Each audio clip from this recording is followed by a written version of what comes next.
Merci, Monsieur le Président, Messieurs les assesseurs. Monsieur Amadou Diallo. Oui, maître. Vous êtes un journaliste de la BBC, à l'époque, en 2009. Et tout le monde connaît que la BBC, c'est une grande radio mondiale, fiable, dont ces informations sont vérifiables, oui ou non? Oui, maître. Bien.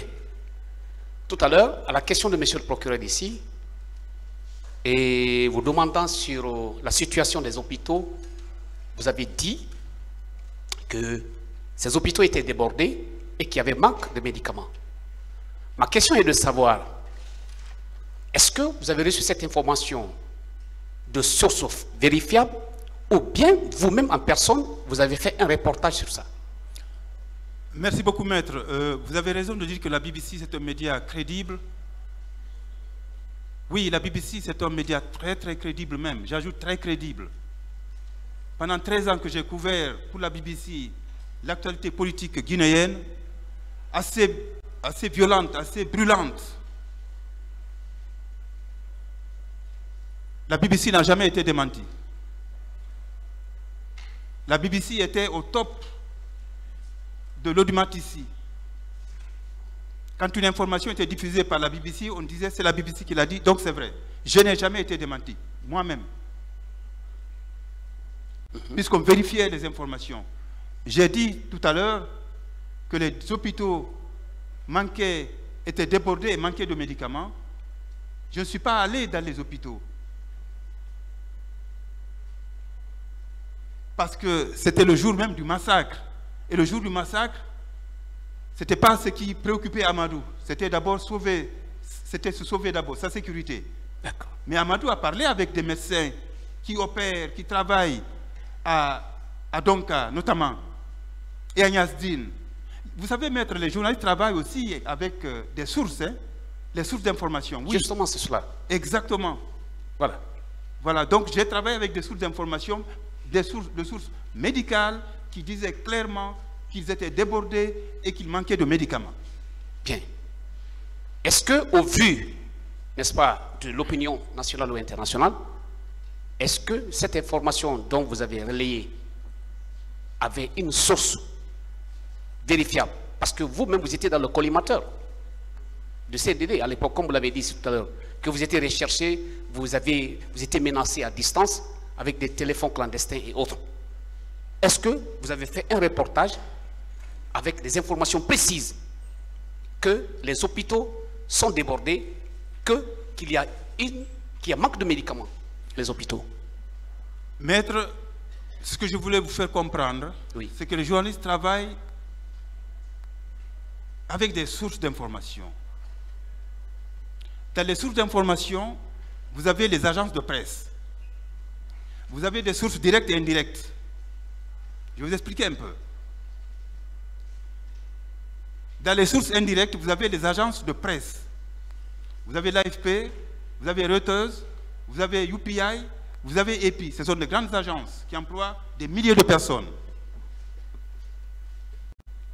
Lorsqu'un journaliste s'arrête ou s'assoit dans un studio, ici, un présentateur, et que vous l'entendez dire qu'il y a 10 000 personnes qui sont mortes au Maroc des suites d'inondations, non, des suites de tremblements de terre, le journaliste lui-même n'est pas allé au Maroc.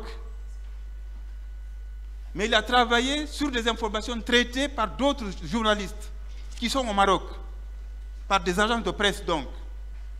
Si le média en question n'a pas de correspondant là-bas, ça c'est des sources d'informations directes. Mais est-ce que parce que le journaliste n'est pas allé à Rabat, n'est pas allé à Kenitra, à Fès, à Tanger ou à El Ayoun, l'information qu'il diffuse n'est pas vraie ou n'est pas crédible? Non. Nous travaillons avec des sources. Et dans les sources directes, vous avez les témoignages. Lorsque j'appelle un médecin qui opère, qui travaille à Donka pour lui demander quelle est la situation à Donka, dans les urgences, s'il me décrit la situation, c'est une source, je connais la personne, c'est une source crédible, puisque nous n'interrogeons pas aussi tout le monde. Et cette source-là, c'est l'information, c'est moi-même qui la collecte, Vous comprenez? Et ça, c'est une source crédible, c'est une source légitime que je peux utiliser. Mais nous prenons la précaution de dire selon des sources médicales. Nous prenons cette précaution. On ne s'approprie pas l'information. Comprenez ça? On ne s'approprie pas l'information. On se détache de l'information. On n'en fait pas, on ne s'identifie pas à l'information. D'accord. Ça, c'est une précaution importante que nous, journalistes, nous faisons. En tout cas, qu'à la BBC, nous faisons. Vous savez, ce n'est pas à vous, maître, que je vais distinguer les avocats. Ce n'est pas à vous que je vais apprendre, que je vais dire. Ce n'est pas à vous que je vais dire que peut-être même les avocats, cette distance vis-à-vis de l'information, et pour vous, je dis cette distance vis-à-vis de vos clients, ce n'est pas à vous que je vais, des professionnels, des praticiens du droit, depuis des luttes, ce n'est pas à vous que je vais apprendre que, oui, que peut-être vous-même, vous devez prendre un peu de distance vis-à-vis de vos clients. Non, je sais que vous le savez. Laissez-moi vous rapporter une petite histoire à ce niveau. Oui. Un de vos collègues, qui est guinéen, qui est inscrit au barreau de Paris, il m'a dit, il était à ses débuts, et il avait défendu quelqu'un qui était accusé de viol. Et il avait défendu becs et ongles. Parce que le détenu, le prévenu ou l'accusé lui avait assuré qu'il n'était pas l'auteur du viol. Il a défendu. Il était à ses débuts. À la fin du procès, il écope de 2 ans de prison ferme. Et votre confrère, il dit à l'accusé, qui vient d'être condamné, il dit, je vais interjeter appel. Et l'accusé lui dit, non, non, non, non, non, non. Le condamné maintenant lui dit, non, non, non, c'est pas la peine. Il dit, mais pourquoi? Il dit, oui, parce que je suis l'auteur du viol. Et depuis ce jour, m'a dit cet avocat, il a pris une distance vis-à-vis de ses clients. Il n'a jamais plus accepté de s'identifier à son client. Alors, l'identification, nous, journalistes aussi, nous le faisons. Et les Canadiens appellent ça l'assaise si vous voulez, de distanciation. Vous prenez cette distance. Excusez-moi d'avoir été un peu plus long. Et pourtant, ce confrère, il a fait son travail, sauf qu'il n'avait pas une obligation de résultat. Donc, je passe. Alors, lorsque vous faites état des hôpitaux, vous mettez en évidence les 2 hôpitaux nationaux, non? Donc, à Ignace Dine. Donc, à Ignace Dine, oui, oui. Oh, est-ce que vous savez, vous, en votre qualité de journaliste à l'époque, qu'il y avait plus une vingtaine de structures sanitaires qui ont été mises en place à contribution pour la réception des blessés et des corps? Maître, dans mes reportages que je détiens encore, oui, j'ai dit les hôpitaux débordés manquent de médicaments. Les hôpitaux débordés manquent de médicaments et de comment ça s'appelle? Les hôpitaux débordés manquent de médicaments. D'accord. D'accord. Les hôpitaux, quand on parle ici d'hôpitaux, pour la Guinée, à l'époque, c'était Ignace Dine et Donka. Ce n'était pas le CMC de Ratoma, ce n'était pas le Flamboyant. Non, c'est Donka Ignace Dine. Et la grande masse des personnes victimes de ces violences ont été acheminées directement par la Croix-Rouge vers ces hôpitaux-là, et non vers les centres de santé. Bon, d'accord. Je reviendrai après cela, mais ce que je voudrais savoir, M. Diallo, oui. En ce qui concerne les structures sanitaires qui étaient mises en place ce jour-là, il y en avait 23. Vous donnez l'information selon laquelle que ces hôpitaux étaient en manque de médicaments, sans se déplacer, sans avoir un reportage strict là-dessus. Non, maître, vous savez, il y a un auteur français qui dit, je ne sais pas l'art. Je voudrais terminer, s'il vous plaît. D'être clair pour celui qui ne veut pas entendre, pour celui qui ne veut pas écouter. Je vous ai dit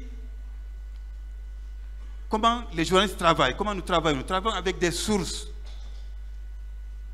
Nous travaillons avec des sources d'information. Qu'est-ce que vous voulez savoir, maître? Oui, je voudrais simplement savoir, est-ce que, selon lui, cette information qu'il a reçue, il l'a relayée au niveau de la BBC. Étant donné que la BBC, c'est une radio fiable. Mais maître... La question, s'il vous plaît, quelle est la question? Monsieur le Président, j'ai demandé, est-ce que cette information a une source crédible? Il a déjà répondu à cela, mais une autre question maintenant. D'accord. Alors, comme c'est répondu, je voudrais savoir, par rapport au charnier, à la question de monsieur le procureur, on vous a demandé, est-ce que vous avez des informations relativement au charnier? Et vous avez donné l'information selon laquelle que vous n'avez pas une source fiable.